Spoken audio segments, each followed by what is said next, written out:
then. 300. Very auspicious. I thought a lot about what I wanted to do for the last few episodes on the channel that I've committed to, and especially about this 300th episode. I decided at first that what I would do is I would toast all the people I wish I had had the chance to toast back when they went. But when I started thinking about that, I realized it might be fatal. I might get alcohol poisoning.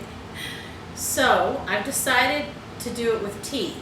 I do, however, have the whiskey here just in case.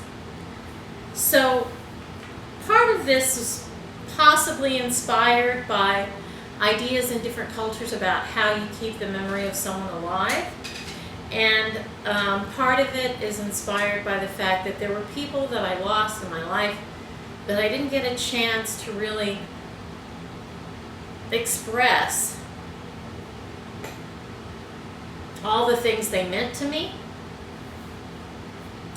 So I'm going to try to do it now. So we're going to start with my first brush with grief. My Grandpa Jones died when I was 10 years old. And it really influenced me. It changed my attitude about a lot of things, and I think there are plenty of young people who lose someone at that age, and it's an important experience. So since I can't do this with alcohol without poisoning myself, I'm going to do it with tea. And this is hot tea, so there'll be teeny little sips. But Grandpa Jones was one of the funniest, most vulgar, most gentle and loving human beings I ever met. And so I want to toast him now that I'm old enough to understand how lucky I was to have him as my grandfather. To Fred Jones.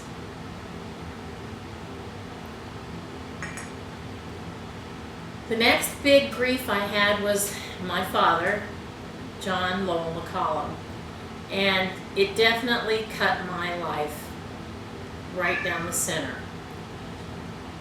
It leveled me in many ways, and really, as far as my experience is concerned, there's the time before Daddy died and the time after. He was insightful, mysterious, and my image of what a hero ought to be. John Lowell McCollum.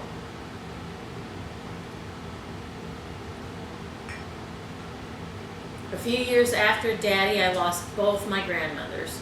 First, Grandma McCollum, Opal McCollum. She was possibly the most inventive cook I ever met, and she was an incredibly powerful force in her family. She was a teacher, and she was a maker of worlds. Opal McCollum.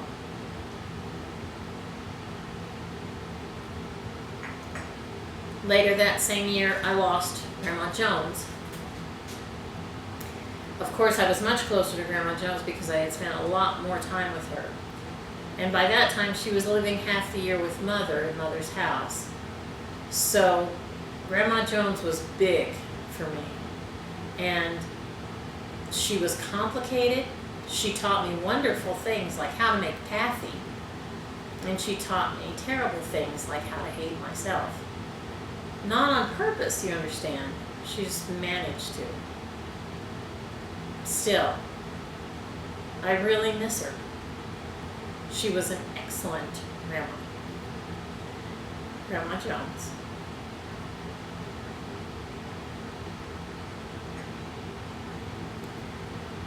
Soon after Grandma Jones went, my Aunt Nyla went. She was an incredible person. She and Uncle Marvin, Mother's brother, lived in Dalhart, Texas in an old 2-story house. And I think I date my love for old 2-story houses to that house. It was a mysterious and delightful place. I've never seen any place like it before. I've never seen any place quite like it since, except maybe this house. But this house isn't like it, though. These old houses, they're definitely their own selves. But Aunt Nyla also had this tremendous little Chihuahua dog that adored her. Every time she sat down, that little dog was on her lap. And if you looked at Aunt Nyla too closely or too hard, the dog would try to tear your throat out. Quite terrifying. And a teeny tiny little package. Aunt Nyla.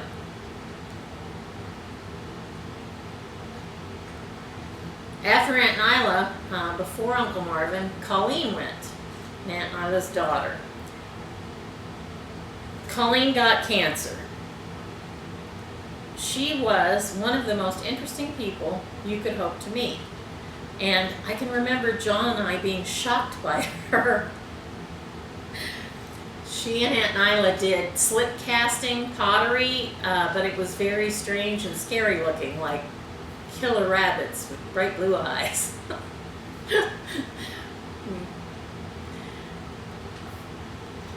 She was beautiful. To Bonnie Colleen.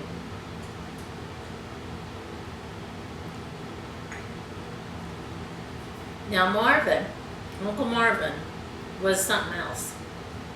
Everybody called him Shorty because he was, short.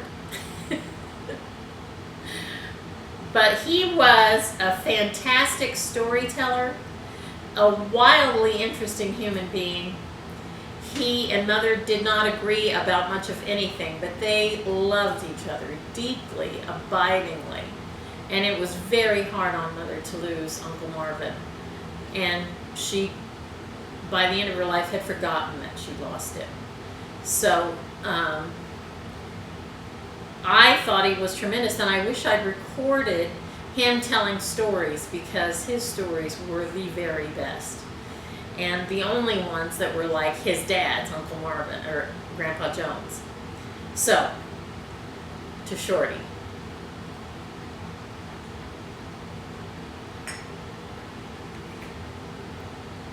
On the other side, Daddy's best friend and closest brother was Ben McCollum. And Ben married a woman named Betty Brule. Betty had Joan Crawford good looks, and she was strong coffee. But the funny thing happened as she aged, she mellowed and sweetened like a good red wine. And she was, in the end, an absolute delight. Aunt Betty.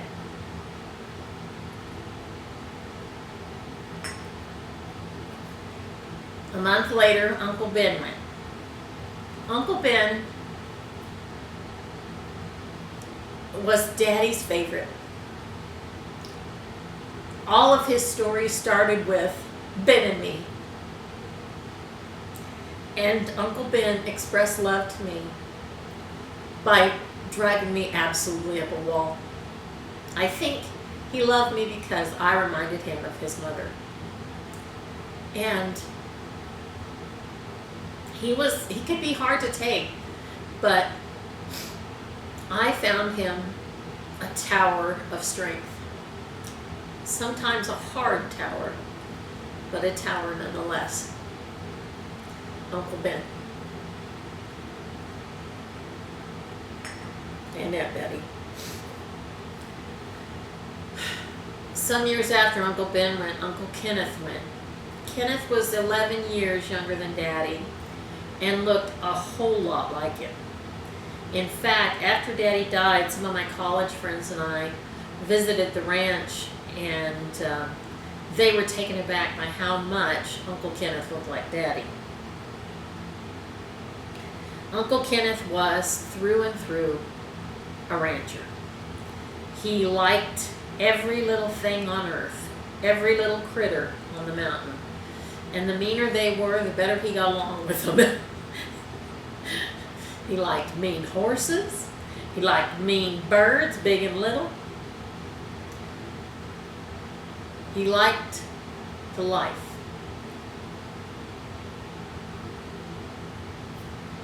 Uncle Kenneth.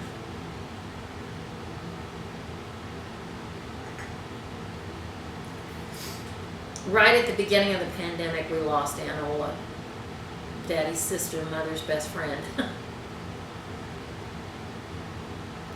Aunt Ola was strong coffee too in her own way. There has never been a more courageous woman on this earth than my Aunt Ola. And sometimes when I think about her, it just tears me up inside. I miss her.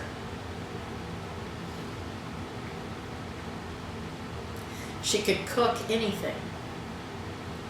She could discuss anything.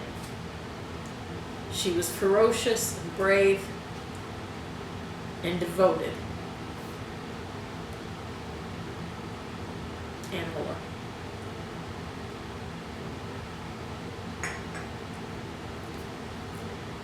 That same year after Aunt Ola went, Susie went. My cousin Susie, Ben and Betty's oldest. She's the same age as John, born that same year. Susie was a teacher, an old maid, and absolutely devoted to the care of her parents. She cared for them right up till the end and beyond. She had a fall during the pandemic, and she ended up in a hospital and died in it. She was an absolutely devoted Catholic. And she was the first person I realized that I had a relative who was Catholic. I didn't know that. We didn't discuss religion much in my family. I mean, we did, but we didn't. I don't know how to explain it. Anyway, whenever they said grace up at the ranch, it was always Susie that did it. And she always did the same prayer. And I just assumed it was like a prayer like my mom did. We did a prayer at our house. But it was a Catholic grace. She even saw the Pope once. She went on a mission trip to Ukraine. She was a fantastically interesting person who never got her due. To Susie McCall.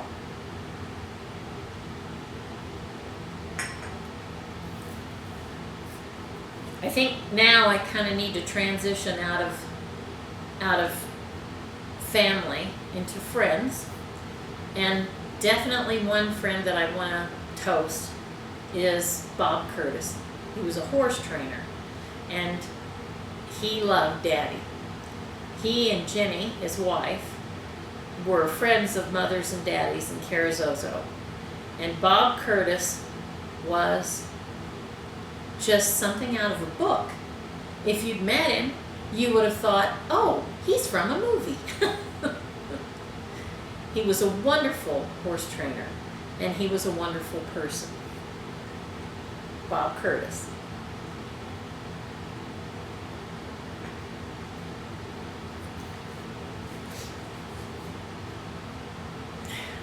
Early on in this project, I had an episode about Kevin McAvoy. We all called him Mac. All the students anyway. He changed my life. He taught me things about teaching and about writing that I've never forgotten.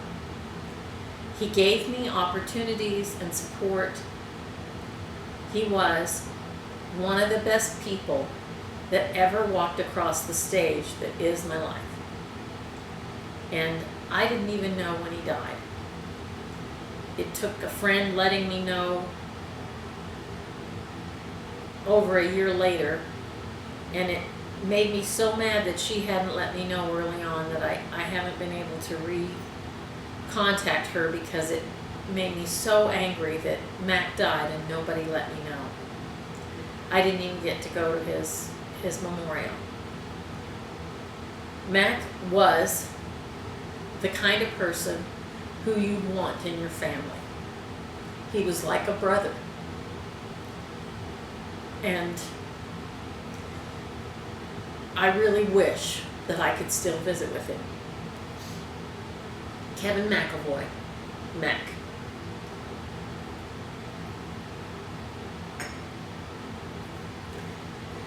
Another teacher I had was a music teacher. When I was teaching at Goddard, I directed a musical called The Little Shop of Horrors. And E. Lynn Werner was the chorus teacher at the time. And whenever a kid missed rehearsal, I sang that kid's part.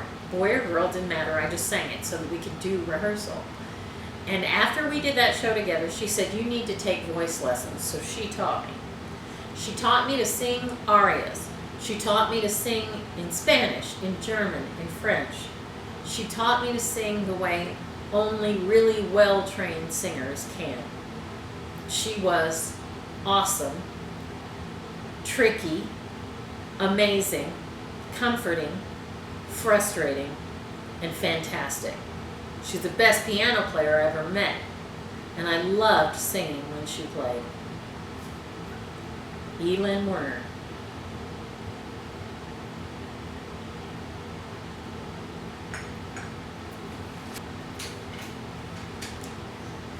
There are 3 preachers that I think I need to reference who taught me spiritual things that really mattered, wrote sermons that I can never forget. The first of them is a man named Rondell Stovall, who I disagreed with a lot of the time because we had very different views, but he was a wonderful and devoted pastor in Deming. And one of his very best sermons was Don't Let Your Words Fall to Earth. And it's a sermon I give to myself pretty regularly. So, here's to Rondell Stovall.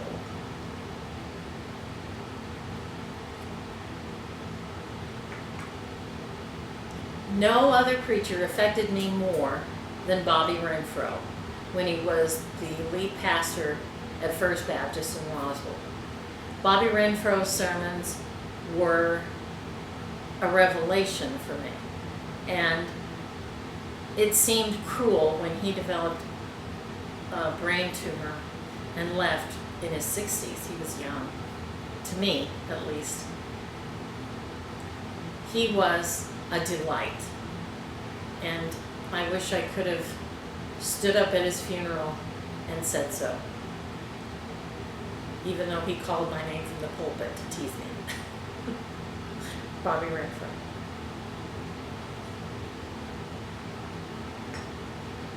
The third preacher I have to mention is Milford Meisner.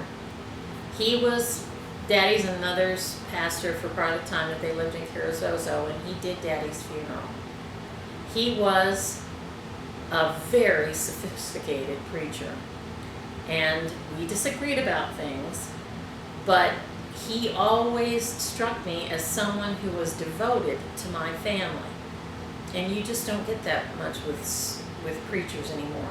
They don't devote themselves, at least none of them devoted themselves to family the way Milford did to mine. His wife Coral was the first person who ever gave me a recipe. Delightful woman. Unfortunately, their boy Randy, who was my same age, has passed away as well. So, to the Meisners, with deep affection.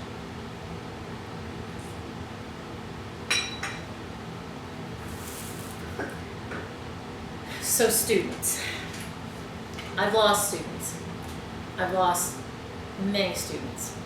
So I'm not going to be able to mention them all here. Some of them died young for different reasons. Some of them aged out, as you might say. But I want to reference some of them because I wish I could have toasted them. And I still want their memory to go on. And the first among these is Philip Cook. I've taught a lot of wonderful writers. And I've taught a lot of wonderful people. But there was no intellect that more impressed me and more astonished me, and that I regret not contacting more than Philip Cook. He was a rare, treasurable person. Philip Cook.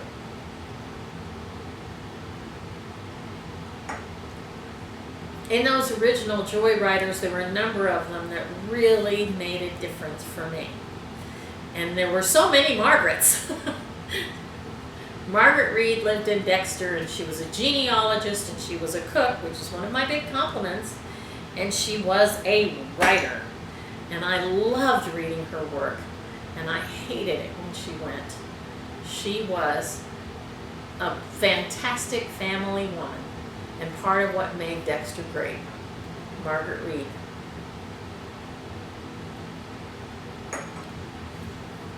In that same original group of joyriders, there was a man named Vic Reeves.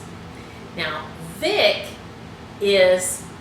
was, I think, stepfather to Joanne McCallum's husband's John. And I like John McCallum. I didn't know him as well as Joanne or Vic. But Vic was wonderful, and his stories were full of such insight, such wisdom, and such good humor. Vic Reeves.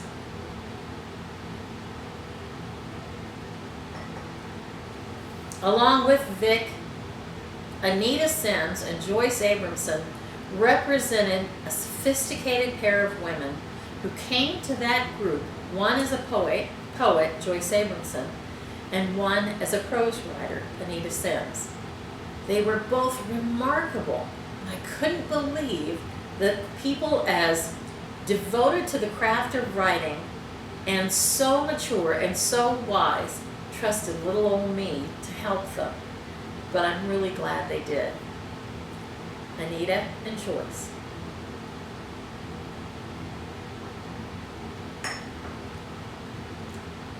Another Margaret in that group was a charter member of the Joyriders, and she wrote fantasy. But she made herself invaluable to all of us in that group because she paid attention better than anybody. She kept track of what people said, and she would note it on people's manuscripts and return them to them. So she was just a treasure to the whole group. And I had the pleasure of helping her publish her book, Destiny Stone. She went by MJ, and I'm so glad she was part of the original Joyriders. MJ Johns.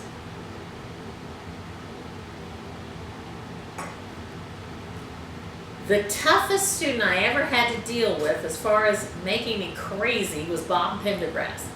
And for no other reason than he just did not get his work in on time. So maddening. But he was truly funny, and he wrote funny stories. I'll give you an example of one. Bob had an African gray parrot as a pet, and his name was Bullet. Bob taught him to talk, but he didn't teach him a lot of talking. One of the things he taught him was this: "Go Cowboys, go Cowboys, go Cowboys, touchdown!" Bob Pendergrass and Bullet.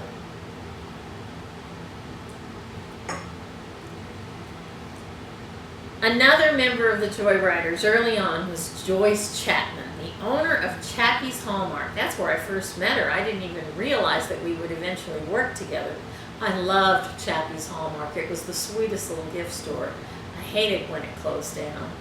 She sold dolls, she sold cards, she sold gifts. It was wonderful. Joyce was funny and irreverent and kind of deaf, which made her doubly irreverent. Doubly funny, too. Joyce Chapman.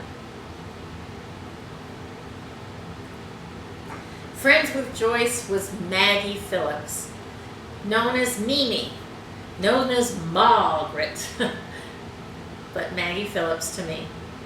And I had the wonderful experience of helping Maggie combine her book for her family. And I got to know her husband, Joe, and I got, of course, ended up knowing her in about 1,000 different ways because I taught a bunch of her grandchildren, some of them I've interviewed, and her children, her child, Joanne. So for me, she was a great, great blessing because all of the blessings of friendships that flowed from her was so abundant and rich. To Maggie and Joe.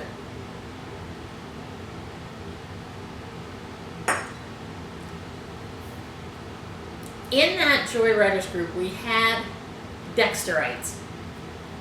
Two of them that I really loved that were friends with each other were June Bible and Barta House. There have never been two women quite as different as June Bible and Barda House, and yet they were like sisters.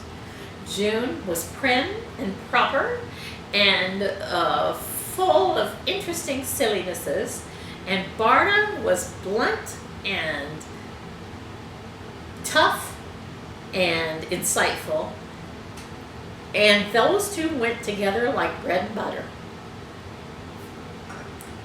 June Bible and the Barda House.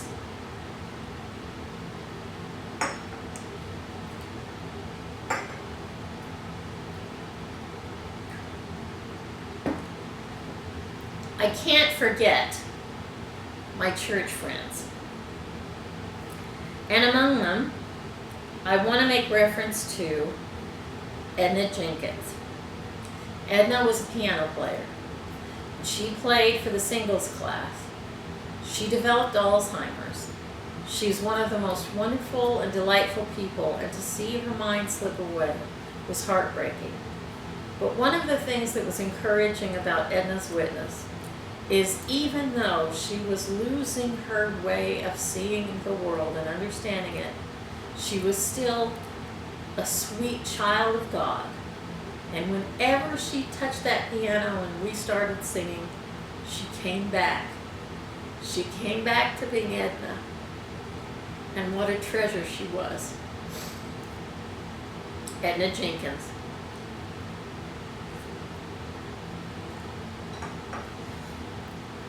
In Mother's Sunday school class, the Bridge Builders, I met Margaret Dunaway. Yeah, another Margaret. She was tall and stylish and full of a sort of delightful New Mexico humor that if you're from New Mexico, you know. And if you're not from New Mexico, you don't. She had a sweetheart named John. They both went near each other in time, John first. But I loved Margaret, and I miss her. Margaret and John.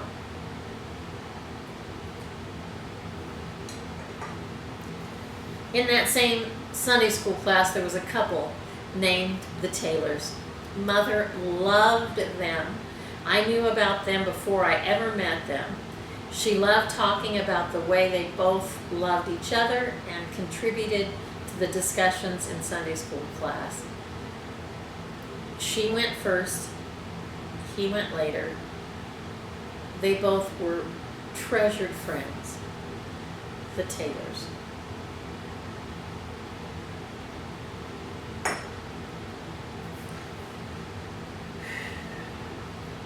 I started this project about John, so I really don't need to toast him here. But I'm going to, because I just have a few more episodes to do in tribute to him. When he got so sick, Mother was very frail. And he was living in California, and we're living here in New Mexico. And so we couldn't go to his funeral. And that really tore me up. And maybe that's part of why this channel has been what it's been for me. John was a good brother, a good friend, and a good man. John Frederick McCollum.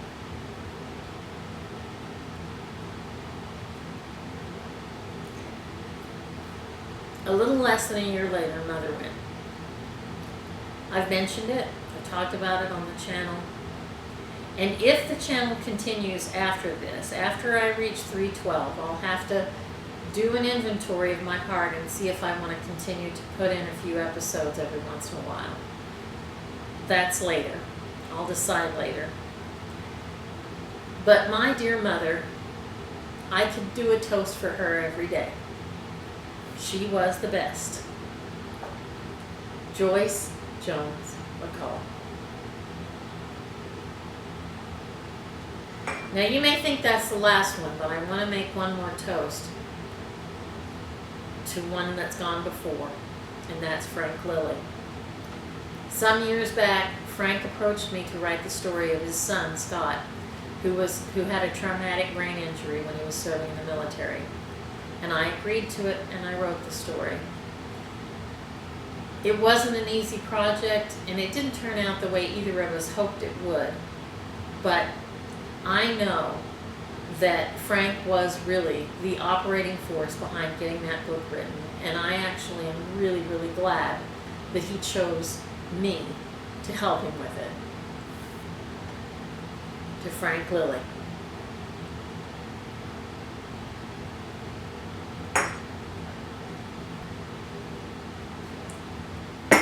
You may notice this hasn't stopped. And I've decided to open the bottle because I'm going to do one more toast. And it's to you. To those of you that have gone through this with me and have watched any or all of these episodes and have managed to get to this moment, I want to toast to you. But I want to do it in a symbolic way. I'm not going to use any of your names. I'm going to use a slightly different name. I'm going to use the name Eva Louise Jones. A month after Mother was born, her older sister, Eva, died of whooping cough in their mother's arms. And so when I showed up, a big surprise, Mother gifted me her sister's name. And it's a wonderful thing to have a name that belonged to a little girl, because nobody expects much of you. It's not a heavy burden to carry a name like that. It's an easy thing to lift, a little name like Eva. And that little name is the name I'm going to use to represent all of those people who've supported me through all of this, who've sent me hope, who've sent me comfort, and who continue to see something of value in what I have to say. To you, to Eva Louise Jones, this is the real stuff.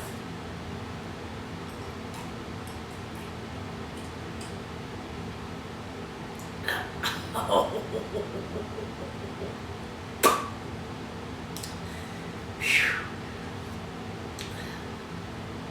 That's hearty.